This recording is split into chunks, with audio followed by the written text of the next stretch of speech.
To modernize something, to move something from point A to point B, you need to understand what is the context of point A.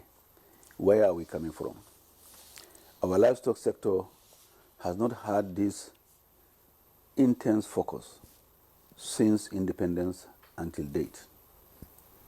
In fact, there were agricultural programs that never even mentioned a single line on livestock, if you go back in time. And we have this on record. The books are there, the programs are there. The livestock was taken for granted. But it shouldn't be part of the formal transformation of the wider agricultural sector. But however, with the creation of this ministry, we now have that intention to focus intensely on the livestock sector. But like I said, where are we coming from? This country is endowed with a large number of livestock. Start mentioning, for instance, from rabbits, poultry, sheep, goats, piggery, camels, donkeys, horses, cattle.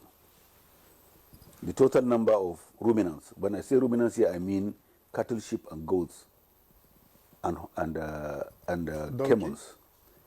Donkeys are not ruminants, they are monogastric. Okay. We have about 158 million spread across the length and breadth of this country. Now, if you look at piggery, poultry, and the macro livestock, we have a huge number. And by any reckoning, even by international standard, we are probably number 10 or thereabout.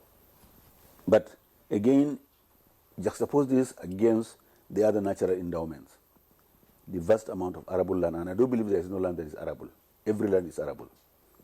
The river system, the water system, the weather, and above all, the internal market. It is huge. In spite of all these endowments, in spite of all these resources, we have failed to realize the value and importance of the livestock sector until recently. The practices have been very, very traditional. Those who have cattle are still steeped in traditional holding. They migrate from point one to point B in search of greener pasture and water. The breed is still a traditional breed. Their performance, milk production is very, very low, one of the lowest in the world. Carcass weight is also very, very low. And that runs across the performance of even our horses compared to Argentinian horses. So the whole idea today is to modernize this sector. And by modernity, what do we mean by modernity here is the question of upscaling the performance of these resources. Now, how do you upscale? Let me take an example, for instance, of the cow. It's already been known that our cows hardly give you 2-3 liters in a day. Their counterparts elsewhere, even in the country where you have peri-urban producers.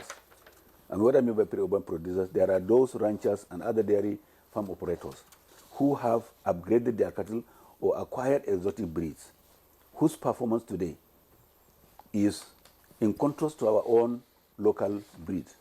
It's probably 25, 40, 50, 60 liters per day from one cow, while ours is doing 2 liters. So that's what we mean by performance. If you look at, for instance, carcass weight of a bull, our bulls hardly reach 383, 400 kg. By the time you process that animal, you get only 55% of valuable meat. The rest are byproducts. Now, other breeds are doing 600, 700 kilograms of body weight. So you can see the disparity. Again, if you look at in terms of management, if you drill down, you find out that the rate of growth from birth of our calves, those others, because of the improved genetic potentials, they record probably 1 kilogram additional body weight gain every day, while ours are struggling. And this is about management. Then you look at the feed conversion ratio. How much of feed is being turned into either milk or body weight? Ours, our conversion rate, the conversion ratio of our animal is still very, very suboptimal. So these are the kind of processes we're talking about. So if you juxtapose this traditional holding and genetically low potential animals that we have, and then migrate them, the process of migrating them to a modern, high-performing, livestock is what we mean by modernization. But how do you achieve that? How do you achieve that? Let me give an example. If a cow moves today for 1 kilometer, it is losing 12 kilocalories because of that exercise of moving. Now, if all our animals are moving, how can they, with that expending energy, the energy balance is negative, and the animal requires that energy quantum to transform into milk or body weight. So the sheer drudgery of moving, drains all the reserve energy that should have gone into manufacturing milk or body weight.